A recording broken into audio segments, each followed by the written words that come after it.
This long skiff is comprised of the emaciated man, if one such as Charon can be called a man, is draped in tattered robes. His skeletal hand is wrapped about an intricately carved rowing oar. The sailor of the Argo reaches into his satchel, removes a silver coin and presents it to the ferryman. Charon gazes upon it for a moment, then simply shakes his head. Before Argonus can offer protest, distant sounds rise from the river, whispers echoing off wet stone within the damp cavern. Within moments, new voices join the others, creating a disquieting chorus of shouts and cheers. Hail the son of Argus! Argonus! He has freed us!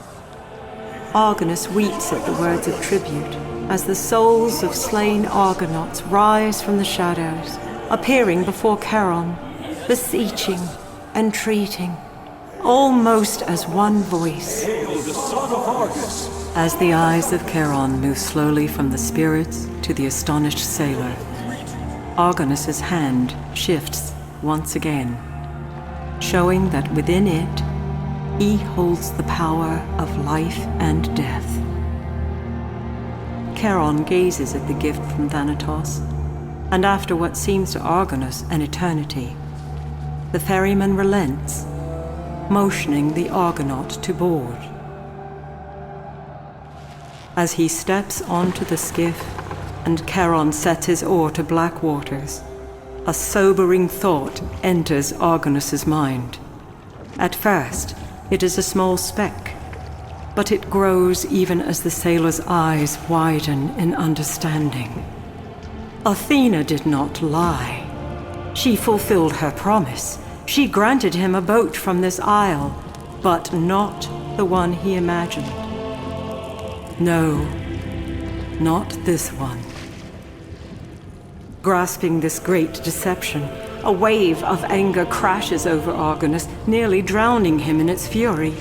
He who had supped, fought, and bled beside hero Jason, he who had sailed seas no man had set oar within, he had been played the fool. But even as this vile thought seeks to overcome him, to bring him to his knees, another appears. It is different from the last and whispers something new into Argonus's ear. Something far more powerful. Perhaps he had washed up onto these shores, a sailor, a historian, a map maker, and yes, the puppet of a goddess. Perhaps this was so. But has he not now become so much more? A hero in his own right, with a story yet to complete. Argonus, the rider of Pegasus, liberator of souls, bane of harpies, forger of light, sets his jaw, knowing that Sthenos' retribution must come to an end. And as he stares out beyond the black river, tendrils of darkness surround the boat, and the underworld claims him as its own. Spell it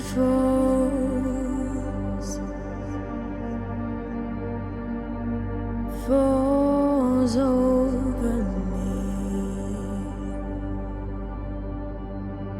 carried on waves of blackest night, dark waters rise over me.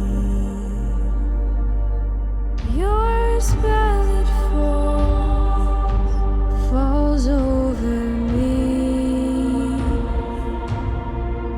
unsalted wind beyond my sight.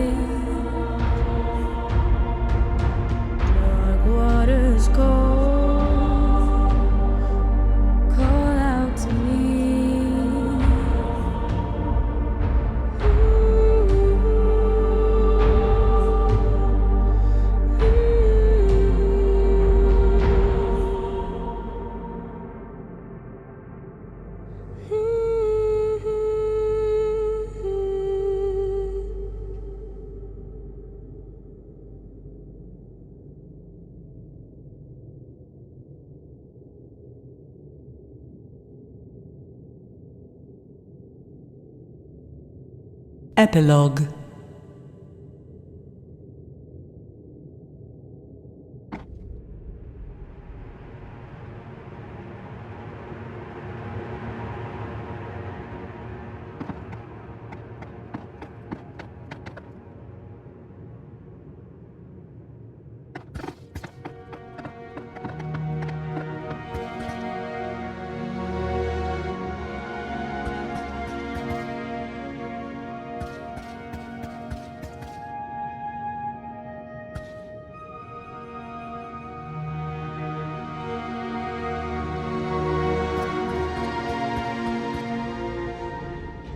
The daimon lifts his hand and speaks.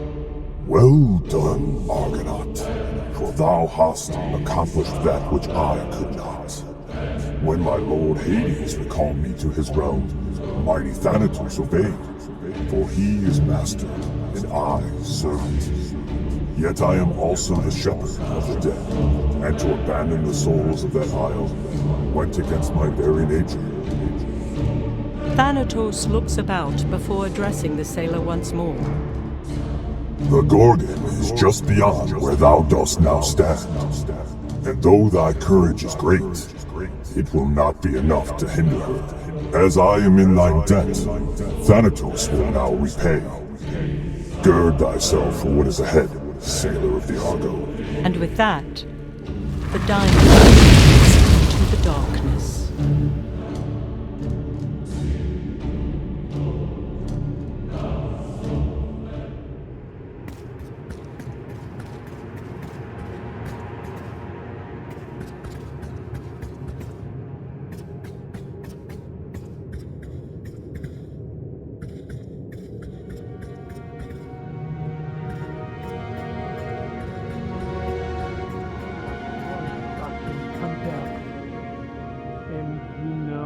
Shrouded in fog, the dread Gorgon Stheno stands before a massive gate.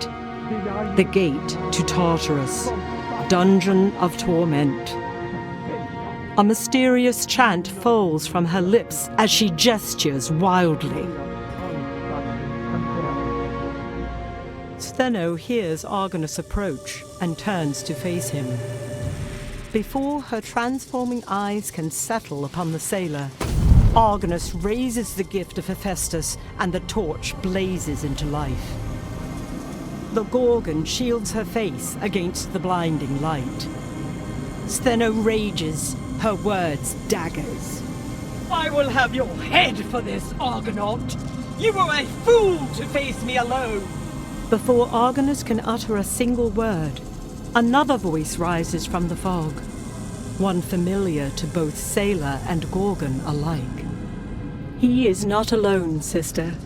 Amazed, Argonus watches as Euryale slithers across the rocky ground toward her twin. Stheno begins to wail. Euryale! We're so close! Kill him! Kill the Argonaut! No, Stheno, I will not, Euryale replies, her voice strong, her body restored by a grateful daimon. We must free our sister! We must free Medusa! No, it is you that must be freed of your madness. With that, Euryale grabs hold of her sister, and the light of Hephaestus becomes like the sun, engulfing its occupants and driving the darkness from every corner of the cavern.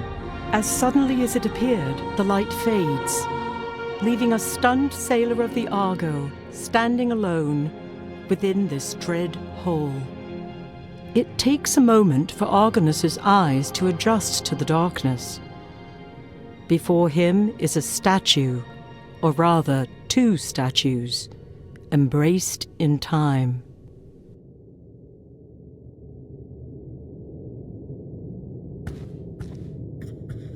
Euryale and Stheno, terrifying creatures born of gods and vengeance, are nothing but grey. The hand of Argonus shifts one last time, and he lets the daimon's mercy flow through his body and into the embracing statues. Stone shatters and rains down upon the rocky floor. The spirit of Stheno rises first, her soul transformed into the woman she once was. As the sailor looks on, the massive gates behind Stheno begin to open. Argonus watches as Stheno's eyes widen in fear as she is pulled into Tartarus, a terrifying shriek upon her lips. The stone doors begin to move once again, and within moments, they close, and a sound like a peal of thunder echoes throughout the room. The Gorgon's screams become distant until they, too, fade from his ears. Her sister gone, the soul of Euryale rises from the rubble to speak once more to the son of Argus. Thank you, Argonaut, She says, what you have done is good and right. Do not pity my sister, for this time her punishment is just. Do not pity me, as your grace has freed me from a life of torment, and now I can rest my weary head. But what of you? Euryale says as two great portals appear. By your actions, you have earned a place in the golden fields of Elysium beside your brethren. You may stay here and be at peace, where your labors will be naught. Or perhaps your story is not yet finished. If you so choose, you may return to grey swells and blue seas. With those final words, the soul of Euryale departs into the portal and is seen no more.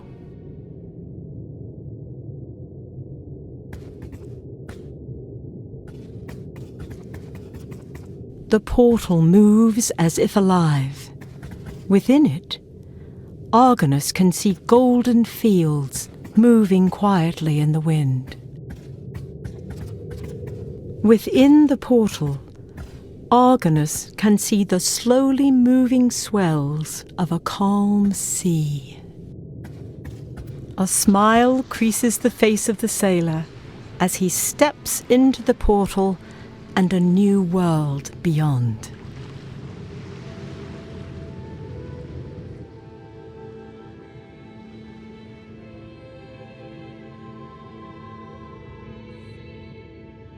Now, bend your ear one last time to Calliope, lover of Ares and muse of much renown. The story of Argonus and the gods of stone has been told in epic verse, and like the namesaked sailor, I too must depart from this isle, putting aside quill and parchment. Argonus has been reunited with his brethren, and walks the golden fields with his mother and father. And while the day may yet come when his legendary journeys continue, for now, the curtain has been drawn, and our role in this grand play is at an end.